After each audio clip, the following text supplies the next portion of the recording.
Oh dear.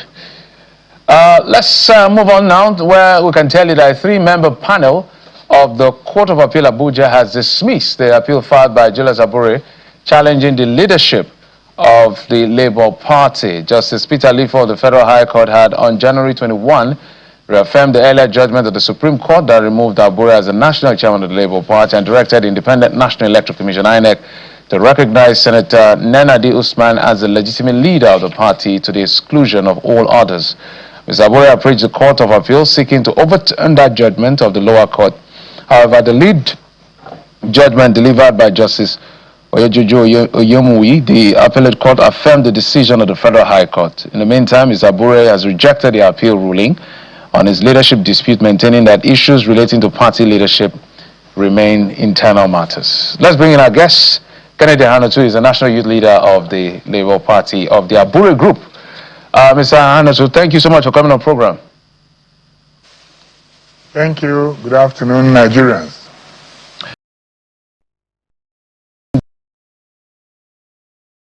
Trial courts and now the appeal court that has upheld the position of the trial court. Because there are high level of manipulation which is very clear to anyone that has been following the case since it started. If you can remember, the matter of Labour Party has gone all the way to the Supreme Court before, and suddenly November last year, Ms. Nenadi went to court and said that he's interpreting the Supreme Court judgment at the Federal High Court. And the High Court judge, Peter Lifo, like you mentioned, looked at it and said that he has jurisdiction to interpret the Supreme Court judgment and affirmed that the Supreme Court have clearly said that the tenure of Abure has elapsed. And if you look at the Supreme Court judgment, to the betterment of Nigerians, there is no paragraph, there is no clause, there is no sentence, there is no, synonymous word there that have reflected that Supreme Court have expressly said that Barrister Julius Abure has been sacked. And this brings us to the integrity of the judiciary. In one way, the judiciary is saying that the issues and matters of political parties are entirely their internal affairs. On the other hand, the same judiciary is now saying that yes, the court can interpret where leadership, there is a vacuum. It is the institution that will acknowledge that there is a vacuum. It is still the institution that will say there is no vacuum. And the Labour Party as an institution went to that Federal High Court and stated clearly that there was no vacuum in the party, given the fact that the party have had a very good convention at Nnewi in Anambra State on 27th March 2024, that there is no vacuum because Abure being the national chairman, it was acknowledged by INEC, by every authority, that there was a chairman, there is a chairman in the party from 2021 when Abure emerged after the death of our former national chairman till 2023 after our presidential election. The NEC met, INEC was there, where they extended the tenure of Abure for 1 year. And within that 1 year, Abure was mandated to conduct a national convention on 3rd of December 2023. Abure gave a notice. This notice was supposed to be 21 days, but Abure gave over 3 months notice to INEC that the party will be holding its national convention on 27th of March 2024. So, and the party held that convention. And today, the court is telling us there was a vacuum, and they are not even listening to the party's agitation, that there has never been any vacuum. Common sense should even let you know that if you are a governor, you know that the election is coming in 2027, you have to start putting things in place, preparing for your campaign. The same thing applies to party leadership. Abure knew that the convention, the party leadership will expire in June 2024. And Abure wrote INEC December 2023 and held the convention March 2024. So where did the vacuum come from? So for me, as a young man that have been a student of politics, it's very, very discouraging, given the fact that I've been in this party for the past 10 years. I've never seen this high level of desperation by individuals that just joined us in 2023, and they insisted that every other person in the party must go, that they are ready to take over the party. And indeed, yes, so far just a moment. At the end of the day, the appeal court has made a decision, and the right thing to do has been done now to appeal and head to the Supreme Court as to what the Supreme Court, which gave that judgment, actually meant, whether it was an obiter or a consequential order of court. Because I remember that particular judgment. I haven't seen the CTC of this particular Court of Appeal decision, so I may not be able to speak on good authority to it until we see the reasoning of their Lord Justices. But let's talk about something a bit more holistic. There are plethora of judgment from the Apex Court. I'm not even talking about the trial court. The Apex Court, from the Abure case to that people at one point was cited from other cases. But I remember vividly the case of Rivers State when those defection issues happened. A contributory judgment, albeit controversial, that came from one of their Lord Justices, and clearly stating how that parties' internal issues should remain with the party, and the emphasis was on membership and leadership.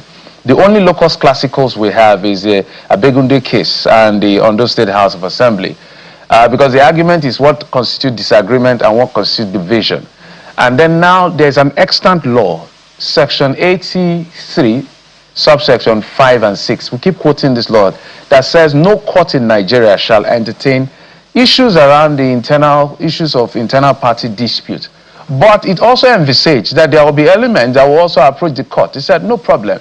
When they come and present their cases before this court, in subsection 5, say, look, do not give any injunctive order, whether ex parte, interlocutory, decide everything together. As a matter of fact, the law says the lawyer who brought the case, the litigant who instituted that case and brought it before the judge, because we've said don't come here, they will pay maybe minimum of 10 million. It's in the law. Now, we still see political parties heading to court, including yours. It says only one thing, that parties are unable to manage their own internal affairs. So what do you want the courts to do if you can't put your own house in order? Mr. Geoffrey, thank you so much for the very sound legal analysis that you have provided, of course. And that is even where we are standing on, and that is why we've always gone to court. We are not the one that instituted this matter. Since after the 2023 general election that we had a lot of people come into the party, a lot of people come in with mixed feelings, a lot of people came in with the thought that these guys are not supposed to be in party leadership. Of course, they have been the one floundering the court. They went all the way to Supreme Court. Supreme Court told them that it's an internal affair of political party.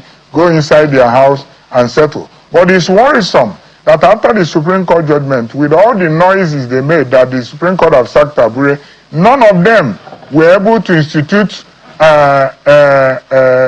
contempt of court proceeding on Abure, meaning that they are fully aware that truly is an internal affair of political party. But now they went to court and deceived let me not say deceive, because I think it's manipulation, because the judge of the Federal High Court, Peter Lifu, knew expressly what the Supreme Court said, because he must have read that judgment before he now gave a consequential order, which this section of the Constitution you mentioned have always been against, that no court should give such a consequential order.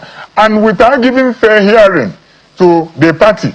The party came to join. In fact, they secretly want to institute that matter. The party got hint of it and came to join. The Labour Party joined, Barrister Julius Abure joined, and they didn't listen to any of them. The reason why the party was shouting that we don't have any vacuum in the party. There is no vacuum in leadership. We have done our convention. Till even this last judgment of yesterday, the appeal court justices have failed to acknowledge that the party have been shouting that they have done.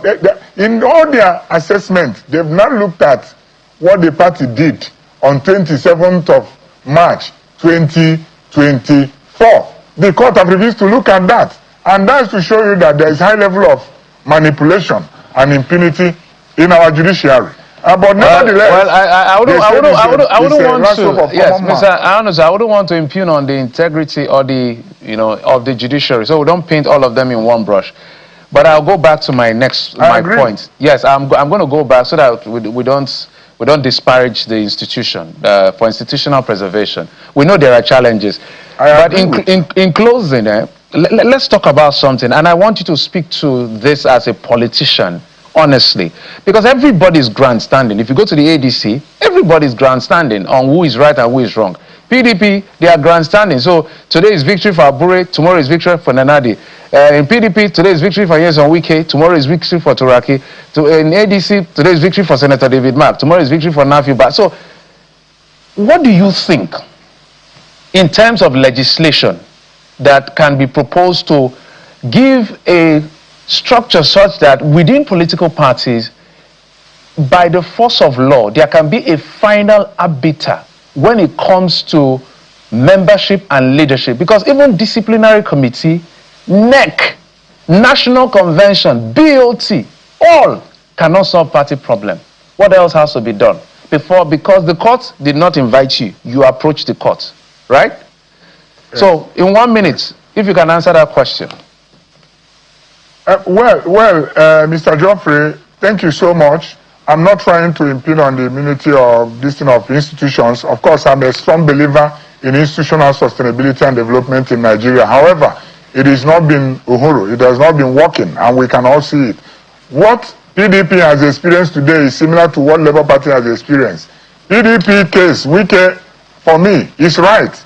He has been in the party for the past 23 years, and one man will always come every 4 years to drag the party presidential ticket against the people that have been members of the party. And Wike said, no, this cannot happen. It can be, people must be members of party and stay there for 5 years, 10 years before they demand to even represent the party. Look at what happened in the Labour Party. We have produced about 38 members of House of Representatives. Today, except those few of them from other states, they've all left because they didn't take time to stay in the party. So if there will be any legislation, which I doubt, because the court have said that it's an immune, the political parties are immune, they are on their own, you know. So if there could be a legislation, which I think this Electoral Act amendment really came close to doing by saying that parties must submit membership register of members even before primaries. These are areas, I think, approaches to making sure that membership of political party are sacrosanct. And of course, there is no way you have a political party, somebody that joined the political party under 1 year, assuming the topmost position of leadership in that political institution. Even in this your channel TV or any banking sector, you can't have an employee today and tomorrow he's assuming the office of the MD. It's impunity. It's not good. It's unacceptable. And that is why I'm confused and concerned that the judiciary is not even helping Nigerians. Okay, Mr. Anusu, it's an ongoing conversation. We're all stakeholders in the Project Nigeria, which is why we are asking these questions as journalists, and we want a robust, because what all of you in the opposition are doing now, you're denying Nigeria the opportunity to hear alternative ideas. That's what's happening. Not opposition political parties, but opposition gladiators. They are the one causing this problem. You're all opposition. You're all opposition. I don't want to separate anybody. The gladiators are the players. I will put all of you inside one box for now. Forgive me, because you're a divided house. Kennedy Ahanotu, I'm not a career politician. National youth leader of the Labour Party of the Abure group. Boy, it's difficult to introduce you guys. Every day I say this. Thank you. I appreciate it. Thank you. It's well. Thank you.